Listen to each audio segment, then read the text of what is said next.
This is Christopher John Björkness. It is January 9th, 2024. I recently did, well, it was my last video, was talking with Richard Willett about our work into the tunnels, which may exist beneath Jeffrey Epstein's residences. And I got into my new theory that the new Noah's Ark is a set of bunkers, tunnels, and submarines around the world that the elite plan to use in order to survive the cleansing of the earth with chemical, biological, and nuclear warfare. They're going to go down into the ground, into a subterranean world or under the ocean also, in order to survive for 40 days and nights, both figuratively and literally.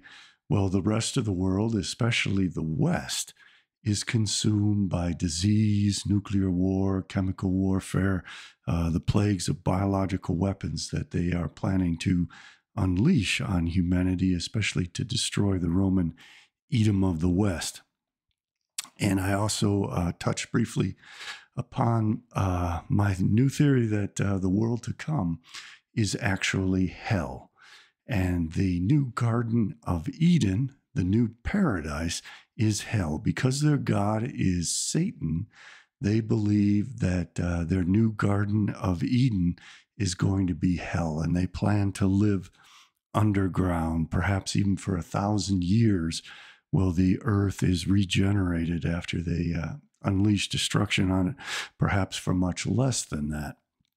But I do believe that part of this cycle is their concept that paradise will actually be underground, will be hell, because their God is Satan and Satan's kingdom is hell. And this has been churning in my mind for years and years because I've read lots of fiction and religious fiction. All my life, I've been reading Dante's Inferno, Bulwer Lytton's book about the Vril, the story of Orpheus descending into hell. My father famously wrote a poem, a book of poetry called Orpheus Gone to Hell. So this concept has been in my mind all my life that perhaps these people believe that the new paradise, the new Garden of Eden, is actually underground and it is in hell. And I found support for this theory in the conception of the Egyptians, that you pass through the underworld. The Greeks had the same thing of the Elysian fields, and Tartarus, that hell is inside the ground, and that's where you go when you die. So if since Judaism teaches that the present world will be destroyed at the culmination of the 6 days of creation, and then the world to come will arise, they believe that the world to come will actually be this subterranean hell, which they have covertly been constructing around the world, and in which they conduct Kabbalistic rituals. There are tunnels all over Jerusalem, tunnels beneath the Wailing Wall, beneath Al-Aqsa Mosque, beneath the Dome of the Rock, where they plan to build the Temple of Solomon, which is dedicated to Satan. So I'm going to go over a lot of this literature, which I've been studying for decades, that evinces my theory that they believe in what they call shining darkness. And I'm sure that in caves, they found luminescent minerals and other substances and animals that were luminescent. And they have this notion that Shekinah has no color. Shekinah is the new moon, the black moon. And when she is black, she's vulnerable to Samael, who comes and tries to force himself upon her. And that she gains light only by reflecting the light of the sun. But they also believe that this darkness, this chaotic darkness, is the most energetic thing that there is. It's the primordial chaos, the substratum of everything. And in the cosmic cycle, it absorbs all the radiant light of the sun and all the holy light, And then Satan becomes more and more powerful. And at the end of the cosmic cycle, primordial chaos once again triumphs. And they have this mythology that they adopted from the Babylonians. The Greeks had it, everybody had it, of the great flood that would cleanse the earth of all evil. And they want another great flood to cleanse the world of all Gentiles. And they want to be able to survive this cleansing. And the story of the Ark gave a means for the family of the new Adam, the Messiah, Noah, to survive this and then regenerate humanity from his genetics. And they want to mimic that. But part of the mythology of the rainbow is that there will never again be a great flood. Instead, there's going to be these 10 plagues that they want to impose on humanity of disease, nuclear weapons, chemical weapons, really intense warfare around the world. And that's how they're going to cleanse the earth. And the Stoics had this idea of the conflagration that would burn up the universe at the end of the cosmic cycle. There's a concept of the phoenix rising from the ashes. And they have to sit this period out. They need a Noah's Ark, and their Noah's Ark are all these tunnels and bunkers that they have built and the submarines that they own. And so let me go over this literature and expand and expound upon this theory of mine.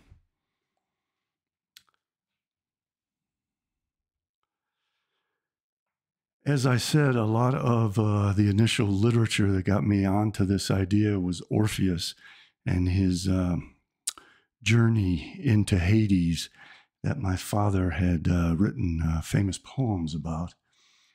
And then there's also Dante's Inferno, which goes deeply into this concept of the journey into hell and the layers of hell and what exists in hell.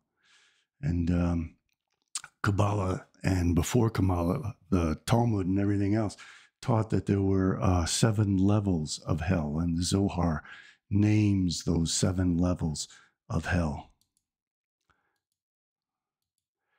And of course, Satan is the king of hell. And the Greeks had the conception that when you died, you went to live in the underworld, and there was a paradise-like underworld of the Elysian fields. And then there was a world where the dead were very sluggish and lived kind of a existence that was only a shadow of existence, and that was in Tartarus. And this got picked up in Judaic and Christian mythologies. And before all of that, the Egyptians had the idea of entering the underworld in order to eventually emerge out on the other side into the heavenly realm. And I think that's also one of the fundamental ideas of Kabbalah, is that you enter into this into the abyss of hell, and you go through the 7 levels of hell. You become your own god, and then you emerge on the other side to be a god of light. And that this is part of this journey. And this journey exists in a lot of Kabbalistic literature that always progresses in the same way. You journey through hell, you become your own god, and you emerge into the light again at the end of your journey. And I think that this is all symbolic of what they have planned for themselves. In order to cleanse the world of us, they have to survive it. They're going to survive it in a subterranean realm. The new Garden of Eden is going to be their hell in this subterranean world they built. And then they plan to eventually emerge from that and enter into a new cycle as immortal androgynes. And part of this mythology is in the original Garden of Eden, there was a tree of life and a tree of death. And these 2 trees were one tree. One becomes the other one, and they switch places. And the way that this process occurred is that the tree of death, the tree of knowledge of good and evil, had unripened fruit on it that Adam and Eve consumed, and then they were cursed with death. And they were also cursed with having children, and Eve was cursed with the pains of menstruation and childbirth, and this cycle of death and childbirth that enabled the soul to cleanse itself through reincarnation. But in the end, the tree of death is the roots of the tree, and the tree of life is the branches and leaves. But in the end, that reverses. And the way that it reverses is that hell becomes the new Garden of Eden, and the fruit of this tree becomes ripe. And the science and technology, which the tree of death, through imparting knowledge on human beings of how chaos operates through the polarity of opposites, teaches human beings how to mold chaos according to their own will, as the gods do, and in order to enables them to utilize that knowledge and that science and technology to create their own life, like a homunculi in glass flasks and laboratories, where they will produce immortal and androgynous gods. So the fruit of the tree of the knowledge of good and evil becomes ripe after 6,000 years, and they utilize it to become gods. This knowledge also gives them the knowledge that, like the Egyptians and the Greeks and many other ancient societies, and in Turkey, there are whole cities, subterranean cities, that they are discovering filled with tunnels and rooms beneath the surface of the earth. This knowledge also enables human beings to create a new Garden of Eden, as these people perceive it, in the paradise of hell, in their paradise of Satan, where they want to live underground. So moving from Dante's Inferno, there was then Paradise Lost, which also has this theme of Satan creating his paradise of hell, and that the earth is part of this idea of the expelled angel creating a paradise of his own in hell. This was very famous and very influential. And you can see that Christ mimics the serpent Satan. Adam and Eve are the Christians who follow Christ. And the serpent is Lilith, who feeds the unripened fruit of the knowledge of good and evil to Eve. And then eventually at the end of the cycle, that knowledge becomes ripened, and the tree then becomes the tree of life. The tree of death becomes the tree of life, because science and technology can be utilized to turn human beings back into light, back into immortal androgynous beings.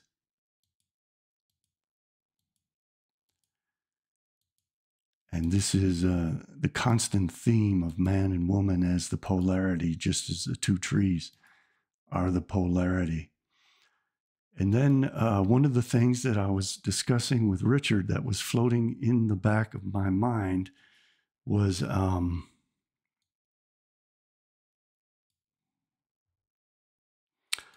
just trying to set my camera so that you can see me speaking. There we go. One of the things that was in the back of my mind while we were talking was there were some novels that were written at the end of the 19th century in which there featured a character named Baron Trump, and Donald Trump's son is named Baron Trump. And one of those novels, the second in the series, was about his journey into the underworld. And a lot of what this book gets into is actually being played out on the world stage today. And I think that's because both this book and what is happening on the world stage today are themed based upon Kabbalistic legends and plans.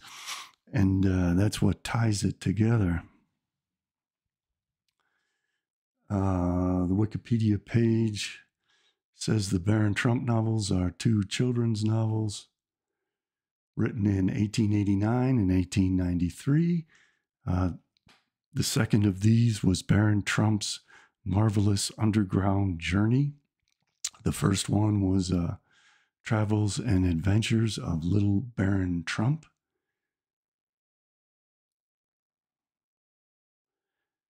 And a lot of this, as many people have been pointing out, has parallels in the life of Donald Trump and the fact that he named his youngest son Baron Trump, and that this journey begins in Russia, and how Trump praised Putin and how Putin helped to get Trump elected.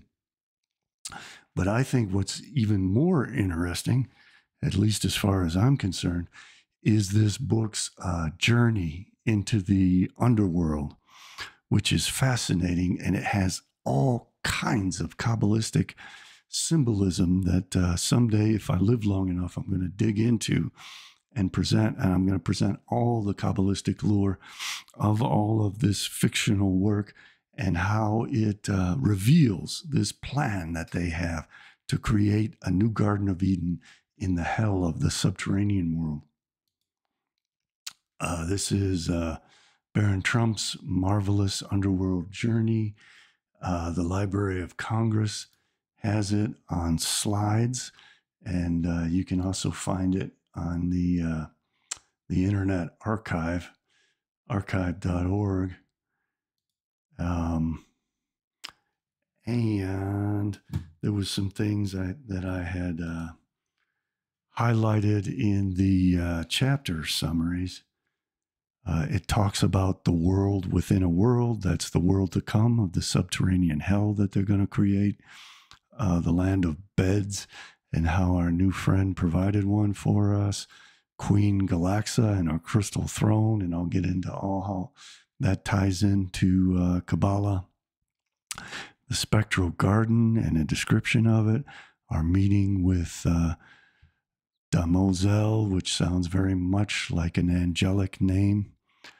Glowstone and what came of it, the shining darkness, the glorious gateway of solid silver, silver being the color of the moon, silver being the metal of redemption to the moon representing Shekhinah, the fact that silver reflects the golden light of the sun, but then turns it white, which is pure light as opposed to colored light. We reach the great bridge of silver, our silver bedchamber, the bedchamber of the temple. This is all extremely Kabbalistic, and I can't really do it justice in this brief summary, but I just wanted to hit upon it and let people know that soon I'm going to, well, who knows, someday, maybe, if I survive the apocalypse, I'll get around to really digging into this and breaking it down and decoding it and exposing everything. I wanted to wake people up to this thread of literature that is so Kabbalistic and exposes the threat that we're under and the plans that they have and the fact that they worship evil. They believe that their new Noah's Ark is going to be these bunkers and tunnels, that their new Garden of Eden is going to be subterranean in hell. Their God is Satan. Their temple is going to be a temple to Satan. A very important early work in this literature was The Blazing World. It was written by Margaret Cavendish, a woman, and it relates a lot to what I've been exposing about this flat earth theory that comes out of the Talmud that they're trying to convince everyone of, and how in the middle of their model of the flat earth is the North Pole, and that how you can get into the other side of the underworld, the subterranean world of hell that will be the world to come, by going through the North Pole, and how the South Pole is supposedly a barrier to reaching it. And this all fits in with Kabbalah and Talmud. I'd have to digress so much to explain all of it. I'll show a slide a bit later on and touch upon it again. But those who are researching my theories, The Blazing World is a substantial book in that, and it ties into all this flat earth BS that they're trying to peddle to everyone in order to strengthen their mythology and create an egregore out of it and make it real by having everyone believe it. Another book that a lot of people have been talking about, I've been talking about it for 25 years, but there were people discussing it long before me, is this Vril. I tied the story of Vril and other things into the concept of mutually assured mass destruction in my book, The Manufacture and Sale of Sane Einstein, which I finished writing in 2005, but it's a lifetime's worth of work. Went into that 3,000-page book. But this is another one that talks about this subterranean world. As I discussed in my talk with Richard Willett of Iconic, this relates to very much to the Zohar, which talks about this land of Cain's two-headed descendants and how they're dualistic. And I think that inspired a lot of the mythology in the Book of Vril, which is extremely Kabbalistic. And then another one of the books that I mentioned in my Satanic Secrets of Jesus Christ series is Aphrodite spelled backwards. Edit Dorpa, I guess is how you would pronounce it. And very interestingly, the illustrator of later editions of the book was John Augustus Knopp. And he also illustrated Manly P. Hall's The Secret Teachings of All Ages. And he did some, it's pretty good art, depictions of Jesus and of the Tree of Knowledge and Tree of Life, and how they're united and how you can flip them over to create a new world in which hell is above and heaven is below, and that's what they want to create. As above, so below relates to turning heaven into hell and elevating hell so that hell becomes the real world and the new Garden of Eden. And in my book, I discussed how this talks about this concept of energizing the subterranean world with luminescence, making the darkness shine like the eighth candle on the menorah represents this new age. And these people hate the sun because they worship the Egyptian god Seth Typhon, who waged war on the god Ra, the god of the sun.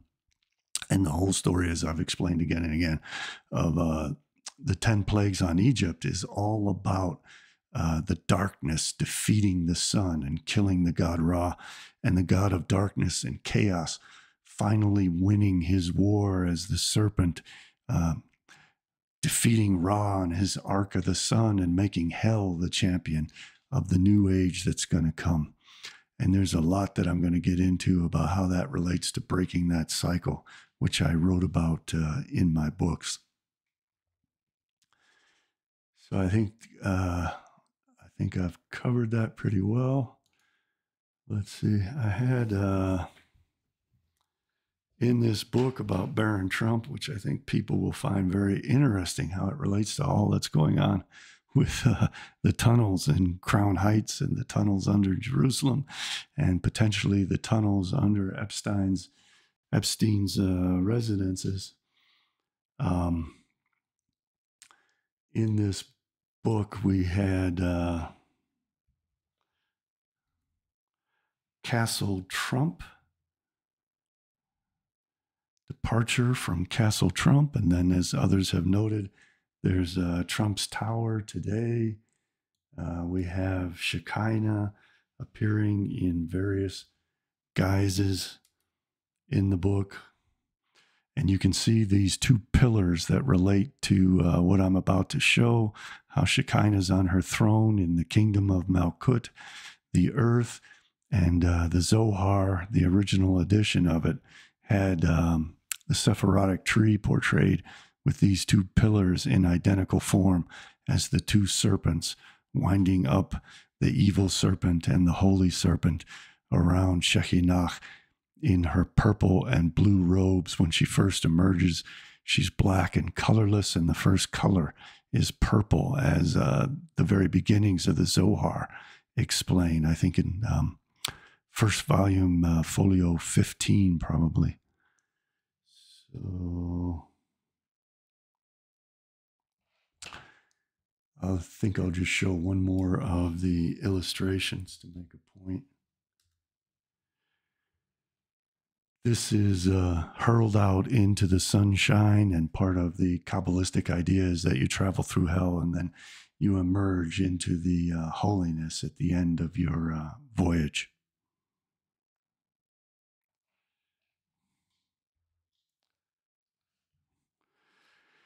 So that is what I wanted to hit upon today.